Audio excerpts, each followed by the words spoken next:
We never ever thought there was any reason to believe that anything was going to go wrong. It was a roller coaster ride in the NICU. We spent around 100 days in the NICU. I never knew it was possible to feel your heart break.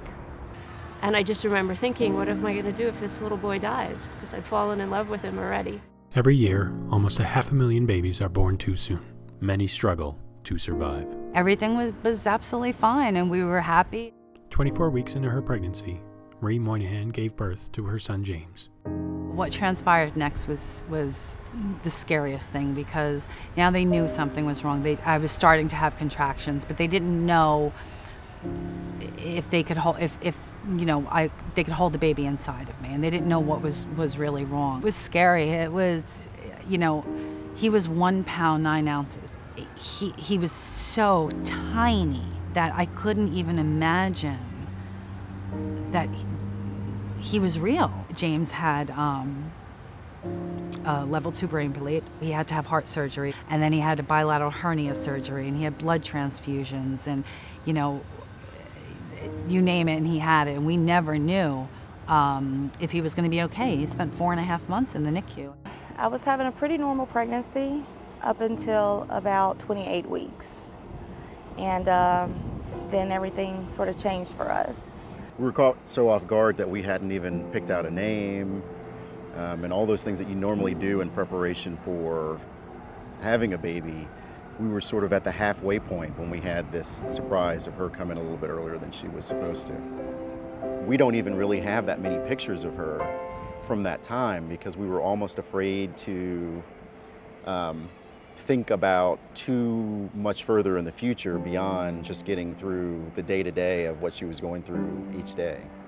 A year ago, on March 20th, my granddaughter Abigail was born. She was born with a rare cardiac condition. Every day my heart broke, and that very last surgery, when they were wheeling her away, she just, as I said goodbye to her and that I loved her, she opened her eye and she looked at me, and I know that she said goodbye to me. I know that she opened her eye, and I knew that that would be the last time that I would see her. These stories are not uncommon. All across America, thousands of families suffer due to the consequences of premature birth. But thanks to countless people like you and hundreds of companies across the nation, babies are being given a healthy start in life.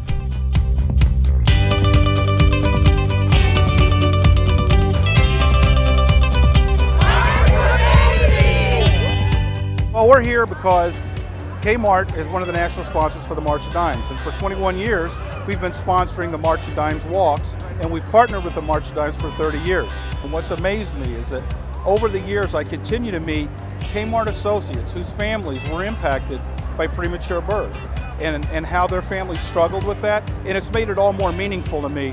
Over the last 25 years, we've grown our relationship with the March of Dimes to 250 teams across 28 states. This year we're going to donate about $1.5 million to the March of Dimes, just about double what we did last year. We have a purpose for our corporation, which is improving health, and the March for Babies is one of the most significant symbolic acts we could have as a company trying to improve the quality of life in our communities. So many people that I know and a lot of people in our company have had premature babies, and anyone that has been around what they go through and seen what the research and what all March of Dimes does for these families is, you can't help but be touched. You need to walk, you need to raise funds, you need to be a part of this charity because it is a wonderful charity. It helps so many different people, and it's just a great thing to be a part of. It's a wonderful cause. It's really great to get the community out and about together and supporting all babies, those born healthy and those who need a little help to survive. The idea that you could help children be born healthier or prevent certain illnesses is an amazing thing to be part of. As a maternal newborn nurse, the March of Dimes was always important for me because I knew what the work that they did meant for the babies that I was working with on a daily basis. I will walk forever for the March of Dimes. Because of them, I have my little Bianca. When you look at James today, and he's 10 years old, and he's absolutely a perfectly healthy young little boy, what if he was born an hour or 2 hours before that? He wouldn't be here. There are babies here who are alive today because of the research funded by the March of Dimes. I am walking in honor of my granddaughter, Abigail. I walk because everybody has benefited from the March of Dimes. I walk because I love babies. Join March of Dimes and march to help babies. So come on out and march with thousands of other people and other families. March to help babies. March to help babies. March to help babies. March to help babies. Sign up today and raise funds at marchforbabies.org.